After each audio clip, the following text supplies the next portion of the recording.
আসসালামু আলাইকুম ওয়া রাহমাতুল্লাহি ওয়া বারাকাতুহু নাহমাদুহু ওয়া নুসাল্লি আলা রাসূলিহিল কারীম قال الله عز وجل في القرآن العظيم أعوذ بالله من الشيطان الرجيم بسم الله الرحمن الرحيم تعاونوا على البر والتقوى ولا تعاونوا على الإثم والعدوان صدقت يا رب العالمين সুপ্রিয় দর্শক মণ্ডলী আপনাদের সকলকে স্বাগত জানাচ্ছি আজকের এই চমৎকার আয়োজনে মানুষ হিসেবে মানুষের উপকার করবে পরোপকারের রয়েছে ফজিলত তাৎপর্য এবং শুধু পরোপকারই নয় সাথে সাথে সৎ চরিত্র ধারণ করা সৎ চরিত্র যিনি ধারণ করেন তিনি মানুষের উপকার করেন তিনি আল্লাহ পাকের মাখলুকের উপকার করেন আল্লাহ পাকের মাখলুকের উপকারের মাঝেই রয়েছে একজন মানুষের সফলতা আল্লাহ তাআলা পবিত্র কোরআন হাকিমের অপর আয়াতে বলেছেন আফআলুল খায়রা লাআল্লাকুম তুফলিহুন আফআলু খায়র আফআলে খায়র পরোপকার বলতে একটি রাষ্ট্র একটি সমাজ একটি দেশ একটি পরিবার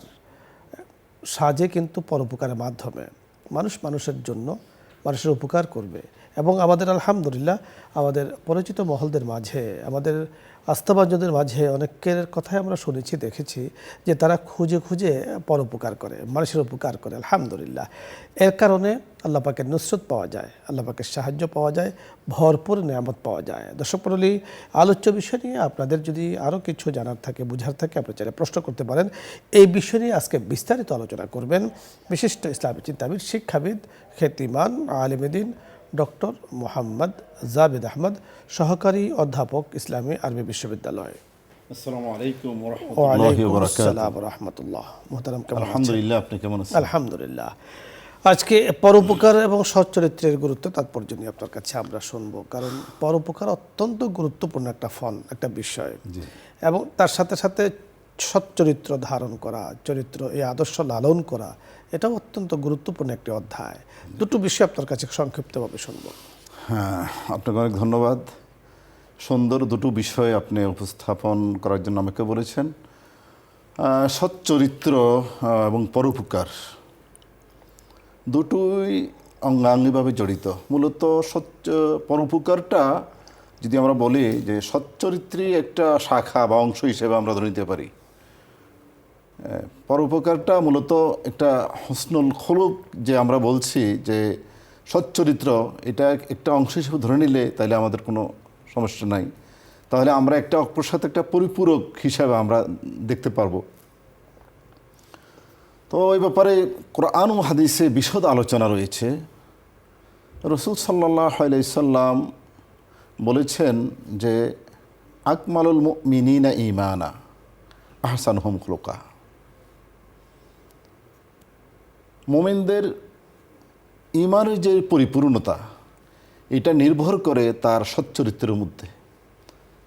যিনি সচ্চরিত্রবান বুঝতে হবে তিনি ঈমানে পরিপূর্ণতা অর্জন করেছেন। আর সচ্চরিত্রের মধ্যে যদি তার গাফলতি থাকে তাহলে বুঝতে হবে তার ঈমানের মধ্যে কমতি রয়েছে। পরকালীন যখন আল্লাহ রাব্বুল আলামিন পাল্লার মধ্যে ওজন দিবেন, হাদিসে এসেছে যে সচ্চরিত্রের চেয়ে পাল্লা ভারী করার মতো আর কোনো জিনিস নাই। মা মিন শাইইন আসকালা ফিল মিজান মিন হুসনিল খুলক। তো এই সমস্ত হাদিস এবং রাসূল সাল্লাল্লাহু আলাইহি সাল্লামের যে বক্তব্য আমরা পাই, তাতে সচ্চরিত্রের যেই গুরুত্ব, এটা অটোমেটিক স্পষ্টভাবে আমাদের কাছে প্রতিভাত হয়। আপনি আরেকটি জিনিস উল্লেখ করেছেন যে সেখানে পরোপকার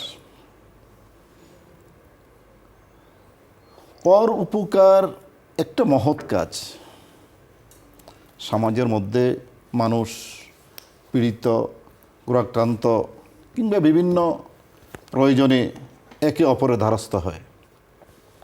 সেক্ষেত্রে যদি আপনার সামর্থ্য থাকে আর আপনি মানুষের উপকার করতে পারেন, তাহলে আপনি উত্তম মানুষ হিসাবে আল্লাহর কাছে পরিগণিত হবেন। রাসূল সাল্লাল্লাহু আলাইহি সাল্লাম বলেছেন যে আইয়ুন নাসে খায়র। এক ব্যক্তি রাসূল সাল্লাল্লাহু আলাইহি ওয়াসাল্লাম এসে বলল যে রাসূলুল্লাহ আইয়ুন নাসে খায়র, কোন ব্যক্তি উত্তম? তিনি সাথে সাথে বললেন, মাইয়ান ফাউন্নাস, যে মানুষের উপকার করবে সেই সবচেয়ে উত্তম ব্যক্তি। সে একটা ঘটনা, রসুল সাল্লাল্লাহু আলাইহি ওয়াসাল্লামের কাছে এসেছেন। রসুল প্রথম জীবনে যখন ওহী প্রাপ্ত হলেন, তখন জিবরিল আমিন যখন প্রথম দিন আসছেন ওনার কাছে, তিনি বলছেন যে একটু ভয় পেয়ে গেলেন। তিনি বলছেন, ইন্নী খাশিতু আলা নাফসি, আমি আমার জানের ভয় করতেছি। তখন রসুল সাল্লাল্লাহু আলাইহি সাল্লাম খাদিজা রাদিয়াল্লাহু তাআলা আনহা এসে বললেন, এটা বলার পরে খাদিজা বললেন যে কাল্লা ওয়াল্লাহি লা ইউখসিকা আবাদান, কখনো না, আল্লাহ আপনাকে কি করবেন না, লাঞ্ছিত করবেন না, কারণ আপনি তাহমিলুল কাল্লা ওয়াতাকসিবুল মাদুম ওয়াতুকরি উদ্দাইফ ওয়াতাইনু আলা নাওয়াইবিল হক, এই কথাগুলি বলেছেন যে আপনি তো মানুষের উপকার করেন, মানুষের বোঝা উঠিয়ে দেন, তাদের সাহায্য সহায়তা করেন।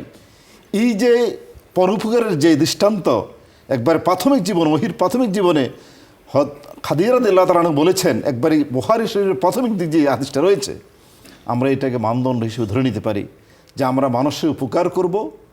এই উপকারের মাধ্যমে আমাদের ঈমান দৃঢ় হবে, আমাদের ঈমান পরিপূর্ণ হবে। এটাই হলো ঈমান এবং এটাই হলো ইসলাম। আপনি দেখুন, এক ব্যক্তি রাসূল সাল্লাল্লাহু আলাইহি ওয়াসাল্লাম এসেছিল, কাতর, ক্ষুধার্ত, খুব ক্ষুধার্ত। বিবিদের কাছে গেল যে তোমাদের কাছে কোনো খাবার আছে কি? সবাই বললো যে পানি ছাড়া আর কিছুই নেই। তখন সাহাবীদের মধ্যে বললো যে কার কাছে কার খাবার আছে, কে তাকে মেহমান হিসেবে নিতে পারবে? তখন আবু তালহা দাঁড়িয়ে বলল, হুজুর আমি নিয়ে যাচ্ছি ওকে। নিয়ে গেল, ঘরের বউকে বলল যে কিছু খাবার আছে? বলল যে সামান্য কিছু রুটি আছে, বাচ্চাদের জন্য আছে, আর কোনো খাবার নেই। ঠিক আছে, অসুবিধা নাই। তাকে রাত্রি যাপন করাইল এবং করানোর পরে যে খাবার দিল, বলছে যে আমরা খাবার দেওয়ার সময় বাতি নিবেই ফেলবো, যেহেতু খাবার আমরাও খাবো না।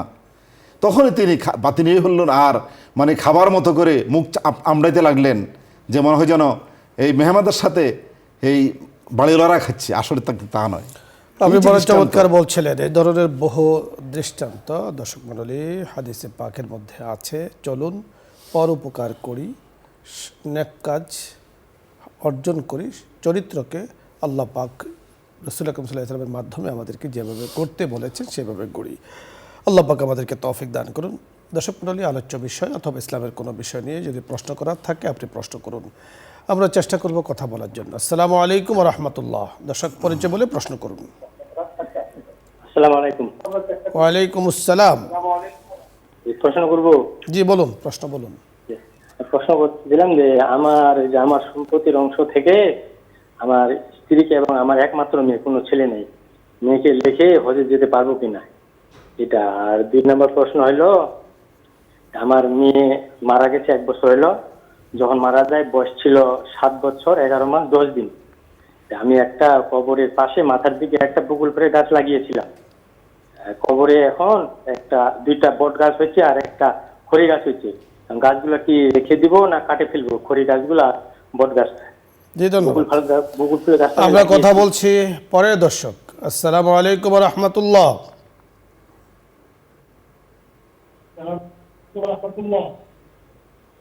আসসালামু আলাইকুম। জি ওয়ালাইকুম আসসালাম ওয়া রাহমাতুল্লাহ।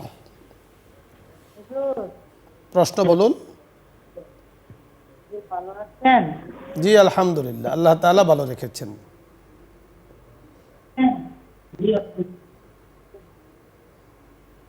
প্রশ্ন বলুন।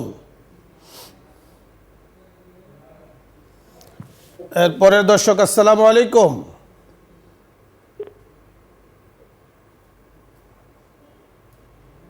হ্যালো, আসসালামু আলাইকুম। ওয়ালাইকুম আসসালাম। হুজুর, আমার এশার নামাজ আজকে কাজা হয়েছে। হুজুর, আমার এশার নামাজ কাজা হয় না আজকে। কেমন করে পড়বো হুজুর, সেটা বলে দিবেন। জি আমরা কথা বলছি, আপনি শুনতে থাকুন। পরের দর্শক। আসসালামু আলাইকুম। আসসালামু আলাইকুম। ওয়ালাইকুম আসসালাম। আসসালামু আলাইকুম। জি আপনি প্রশ্ন বলুন। আসসালামু আলাইকুম। জি শুনতে পেয়েছি, আপনি প্রশ্ন বলুন। টিভির ভলিউম কমিয়ে কথা বলুন। সুন্নত নামাজের পরে কি আমল করা যায়? টিভির ভলিউম কমিয়ে আরেকবার প্রশ্নটি বলুন।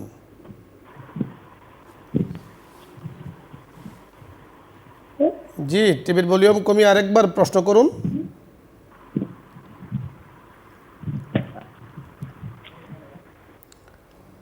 এরপরের দর্শক, আসসালামু আলাইকুম।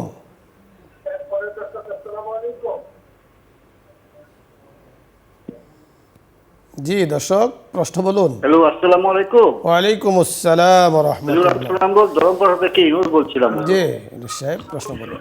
প্রশ্ন হচ্ছে হুজুর, আমাদের সমাজে যে আপনার পরোপকার কিংবা এই আপনার এই সমাজের মানুষের জন্য কিছু করার জন্য যারা চেষ্টা করেন, ন্যায় পথে চলেন, ওদের যত দুঃখ কষ্ট হয় এই সমাজে, আর যারা মানুষের এই ক্ষতি সাধন করেন, মানে অন্যের হক নষ্ট করেন, সমাজের জাতির হক নষ্ট করেন, তাদের আত্মনতি বেশি, সম্মান বেশি, সমাজের কষ্ট বেশি ওদের হাতে। এর প্রধান কারণ কি হুজুর? জি আমরা কথা বলছি, আপনি শুনতে থাকুন। পরের দর্শক, আসসালামু আলাইকুম। ওয়ালাইকুম আসসালাম। হুজুর ভালো আছেন? আলহামদুলিল্লাহ, আল্লাহ তাআলা ভালো রেখেছেন। হুজুর, বলুন, প্রশ্ন বলুন। আমার মেয়ের 7 বছর যে সঙ্গে বয়স, ওই সঙ্গে হুজুর ওর ব্লাড যাইতো। এখন ডাক্তারে বলছে যে ওর শরীর খারাপ হয়েছে, ডাক্তার দেখাইছি, ওই আরবিও পড়তে যাইতো। এখন আবার শুনি যে 9 বছর হইলে নাকি যেটা হয়। এখন কি হুজুর আমার গুনাহ হইব? আরবি পড়তে যাইতো, আমি বুঝতাম না। জি আমরা কথা বলছি। একটা প্রশ্ন হচ্ছে হুজুর, যে আমি আমার স্বামীর অনেক সময় না জানায় বাজার টাকা নেই, বাজার করতে দেয়, আমি বলি না, যে এখন কি আমার গুনাহ হবে নাকি? জি ধন্যবাদ। আমরা কথা বলছি। দর্শক মণ্ডলী, অনেকগুলো প্রশ্ন পেয়েছি, ইনশাআল্লাহ সুযোগ থাকলে আবারও আপনাদের কাছে আসব। প্রথম যে প্রশ্নটি করেছেন, যে সম্ভবত যতটুকু আমি বুঝতে পেরেছি, স্ত্রী আছে এবং সন্তান আছে। তো সম্পদ একমাত্র সন্তান বা একমাত্র স্ত্রী, ওনার সম্পদটা যদি ওনাদেরকে উনি লিখে দেন, এতে কোনো গুনাহ হবে কিনা?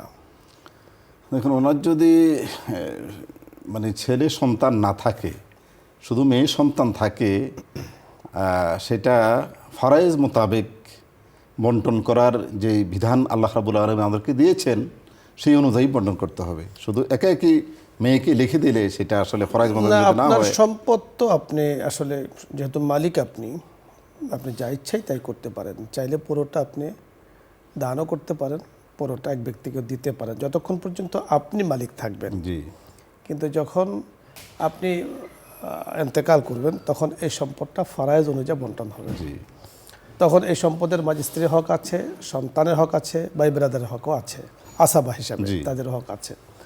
তবে আমরা যে বিষয়টি আপনাকে বলবো, যে আপনি শরীয়তের দিক নির্দেশনা আপনি অবলম্বন করুন, ফরাইজ করুন।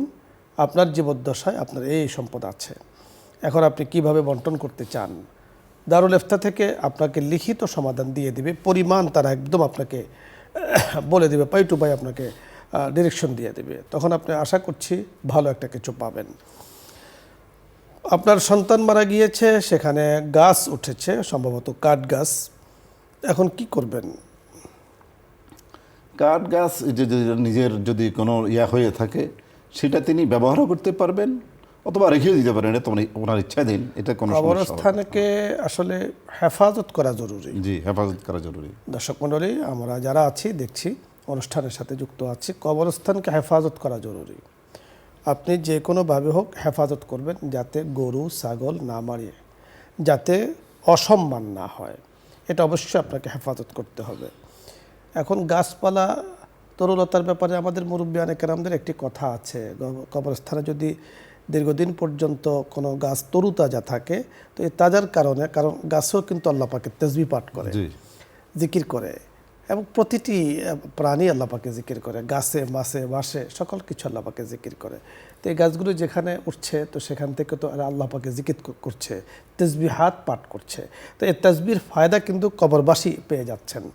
যখন এগুলো মারা যাবে, যখন কাঠ হয়ে যাবে, তখন এটাকে পরিষ্কার করা। হ্যাঁ, 2 নম্বর বিষয় হলো যদি কোনো গাছের কারণে কবরস্থানের সমস্যা হয় সেক্ষেত্রে আপনি এটাকে কেটে কাটসাট করে সুন্দর করে কবরস্থানকে পরিচ্ছন্ন করে রাখতে পারেন। কবরস্থান মানে জঙ্গল নয়, কবরস্থান মানে একেবারে অপরিচ্ছন্ন নয়, কবরস্থান মানে এটাকে মারিয়ে ধ্বংস করা নয়, এটাকে হেফাজত করা জরুরি। আরেকটি প্রশ্ন করেছেন আমাদের এক বোন যে ওনার এশার নামাজ গতকালকে কাজা হয়ে গিয়েছে, আদায় করে নেবেন এখন। জি, তিনি তো এশা কাজা অনেকের হয়তো হয়েই থাকে এরকম, সাধারণত কাজা হয়ে গেলে সেটা অবশ্যই পরবর্তী যে ওয়াক্ত নামাজ আছে এর আগে তিনি কাজাটা উঠিয়ে নেবেন, নামাজটা উঠিয়ে নেবেন। আরেকটি প্রশ্ন আমাদের ইউনুস সাহেব প্রায় প্রশ্ন করেন যে পরের হক নষ্টর সম্পর্কে, আজকে তো পরোপকার নিয়ে করেছি আমরা, অনেকে পরের হক নষ্ট করে তো মানুষকে কষ্ট দেয়। জি, আসলে এই বিষয়টি বিশাল আলোচনা কোরআন হাদিসে রয়ে গেছে যে আসলে রাসূল সাল্লাল্লাহু আলাইহি ওয়াসাল্লাম বলেছেন যে যে অন্যকে এভাবে কষ্ট দিয়ে থাকে আসলে সে মুমিন হওয়ার দাবিদার হতে পারে না। হ্যাঁ, যে প্রকৃত মুমিন কাদেরকে বলা হয়েছে, যে যার প্রতিবেশী তার জবান এবং হাত থেকে নিরাপদ, সেই হলো মুমিন, প্রকৃত মুমিন। আর যদি নিরাপদ না থাকে তাহলে সেই প্রকৃত মুমিন কিংবা পুরোপুরি মুমিন হওয়ার কোনো দাবি করতে পারে না। এটা রাসূলের স্পষ্ট হাদিস। তো আমরা যারা আছি আসলে অন্যের ক্ষতি সাধন হয়, এটা রাসূল সাল্লাল্লাহু আলাইহি ওয়াসাল্লাম বলেছেন যে এক মুসলমান অপর 6টা হক, তার অনুপস্থিত তার জান তার মাল এগুলা যাতে ক্ষতি সাধিত না হয় এর মধ্যে একটা আছে এটা। অতএব আমাদের উচিত যারা আমরা মুসলমান, আমার ভাই বেরাদার যারা আছে, আমার উপস্থিতি যাতে ক্ষতি সাধিত না হয় সেদিকে লক্ষ্য রাখা। আপনি তো এই কথাগুলো বলেছেন যারা ক্ষতি সাধন করছে পরের, কিন্তু আমরা যারা অনেকে আছে অন্যের দ্বারা নির্যাতিত নিপীড়িত হচ্ছেন, মানে তাদের কি করা? এখানে শেখ আপনার কথার সাথে আমি একটু অ্যাড করতে চাই, তা হলো যে যে খারাপ সে তার খারাপটা করছে কেন? তার খারাপ স্বভাবের কারণে।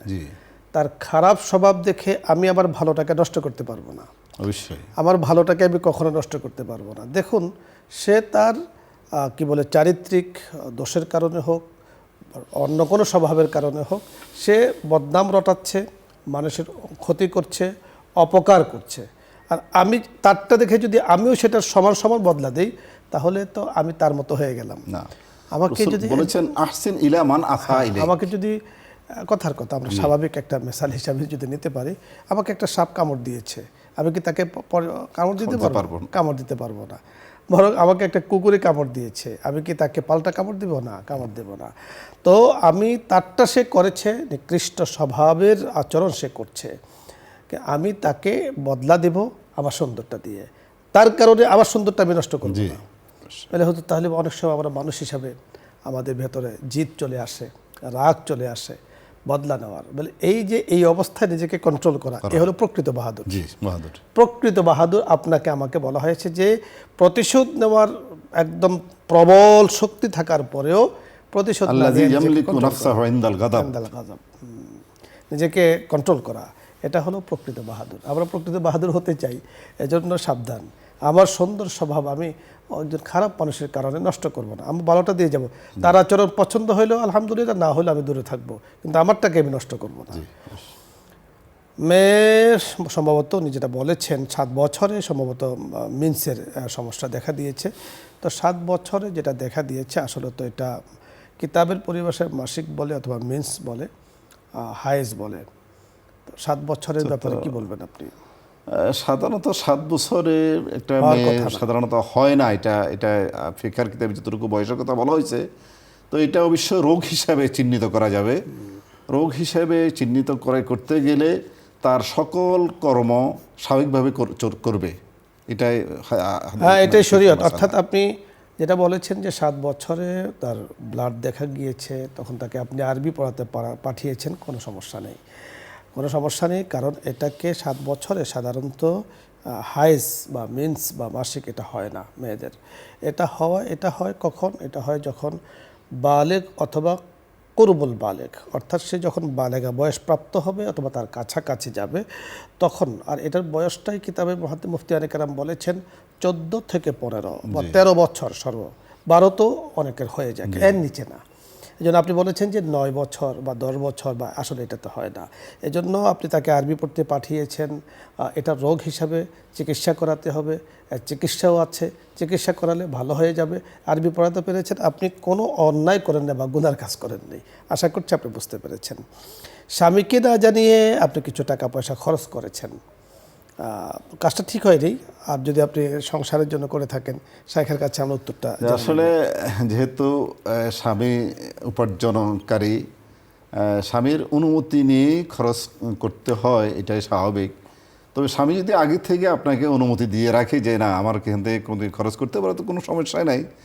আপনি তাকে না জানিয়ে চুপিসারে তার পকেট থেকে টাকা নিয়ে খরচ অনুমতি ছাড়া, এটা আসলে এটা অসুন্দর, আমরা নাজায়েজ বলবো না, অসুন্দর বলবো। অসুন্দর মানে আপনার স্বামীর মেজাজ মন আপনি ভালো জানেন, যে উনি কোনটাকে পছন্দ করেন, কোনটাকে পছন্দ করেন না। যদি এই কাজ উনি পছন্দ করেন তাহলে তো হতেই পারে, কারণ আপনি সংসারের কাজে খরচ করেছেন।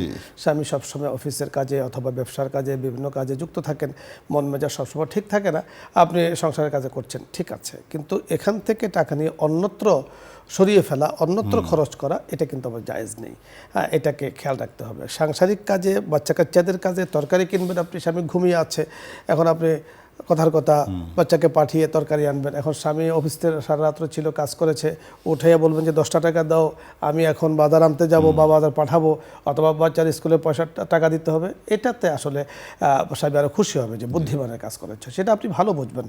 সংসারটা যেন গুছিয়ে থাকে, শান্তি থাকে, এটাই আমরা অবলম্বন, পরস্পর ভুল বুঝাবুঝিতে না যাতে না হয়। জি শাইখ, আপনাকে ধন্যবাদ। দর্শক মণ্ডলী, আপনাদের সকলকে আজকে চমৎকার আয়োজনে আপনারা আমাদের সাথে শরিক হয়েছেন। পরোপকারের নিয়তেই কিন্তু আমাদের এই অনুষ্ঠানের সাথে আমরা কথাগুলো বলি, যে কারণ মানুষের উপকার যেমন অর্থ দিয়া করা হয়, সৎ পরামর্শ দিয়ে করা হয়, দ্বীনি কাজে মানুষদেরকে উদ্বুদ্ধ করা, সেটাও কিন্তু পরোপকারের অন্তর্ভুক্ত। আল্লাহ রাব্বি করিম আমাদেরকে তৌফিক দান করুন। আপনারা যারা অনুষ্ঠানটি শুনছেন, অপরকে শোনানোর, অপরের সাথে পর্যালোচনা করে মাসালাগুলো আলোচনা করার জন্য আবেদন করছে, যাতে করে আমরা সকলেই একটা আমলের পরিবেশে চলে আসি। আল্লাহ তাআলা তৌফিক দান করেন। ভালো থাকুন, আগামী প্রোগ্রামের সাথে থাকুন ব্যক্ত করে, আশাবাদ ব্যক্ত করে বিদায় নিচ্ছি। আমজাদ হোসেন হেলালি। আসসালামু আলাইকুম রহমতুল্লাহ। দুরূদ শরীফ পড়ি। আল্লাহুম্মা সাল্লি আলা মুহাম্মদ। আস্তাগফিরুল্লাহ রাব্বি মিন কুল্লি যামবি ওয়া আতুবু ইলাইহি লা হাওলা ওয়া লা কুওয়াতা ইল্লা বিল্লাহিল আলিয়্যিল আযীম। আলহামদুলিল্লাহি রাব্বিল আলামিন। والصلاة والسلام على سيد الأنبياء والمرسلين وعلى آله وأصحابه أجمعين. ربنا ظلمنا أنفسنا وإن لم تغفر لنا وترحمنا لنكونن من الخاسرين. رب ارحمهما كما ربياني صغيرا. يا الله يا كريم يا رحيم. مولاي كريم, আমরা গুনাহগার বান্দারা আপনার শাহী দরবারে হাত তুলেছি।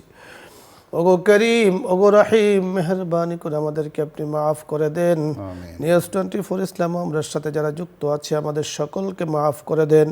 মাওলাই করিম, ইয়া আল্লাহ ইয়া করিম, আপনার দরবারে সকলের নাম আছে, আপনি জানেন কে কিভাবে মাওলাই করিম চলছে। মেহরবানি করে আমাদের নেক কাজগুলো আপনি কবুল করে নেন। সৎ চরিত্র ধারণ করার তৌফিক দান করেন, পরোপকার করার তৌফিক দান করেন। বসুন্ধরা পরিবার মাওলাই করিম মানুষের উপকার করার জন্য মাওলাই করিম ইসলাম আমরাকে চালু করেছেন। ইয়া আল্লাহ, দ্বীন ঈমানকে মাওলাই করিম ইসলামকে আমরা যেন হেফাজত করতে পারি, সে তৌফিক দান করেন। চেয়ারম্যান মহোদয়কে, পরিবারের সদস্য যারা আছেন, আমাদের যারা আছে, দেশের মাওলাই করিম কান্ডারি যারা আছেন, ইয়া আল্লাহ, দেশকে যারা পরিচালনা করছেন, খেদমত করছেন, সকলকে নেক হায়াত দান করেন। আসমানি জমিনি বালা মুসিবত থেকে হেফাজত করেন। আব্বা আম্মা যাদের কবরে চলে গিয়েছেন, আত্মীয় স্বজন, সকলকে মাফ করে দেন। ওগো করিম, এই পবিত্র মাসে, আপনার মাসে, শাহরুল্লাহিল মুহাররম, ইয়া আল্লাহ, মেহরবানি করে মাসের উসিলায় মাওলাই করিম আপনার জাতে পাক রুসিলায় মেহরবানি করে মুর্দেগানদেরকে আপনি মাফ করে দেন, গরিকে রহমত করেন। আপনার হাবিব রুসিলায় আমাদের দোয়াকে কবুল ও মঞ্জুর করে নেন। আমিন। বিহুরমতি সাইয়্যিদুল মুরসালিন। আলহামদুলিল্লাহি রাব্বিল আলামিন।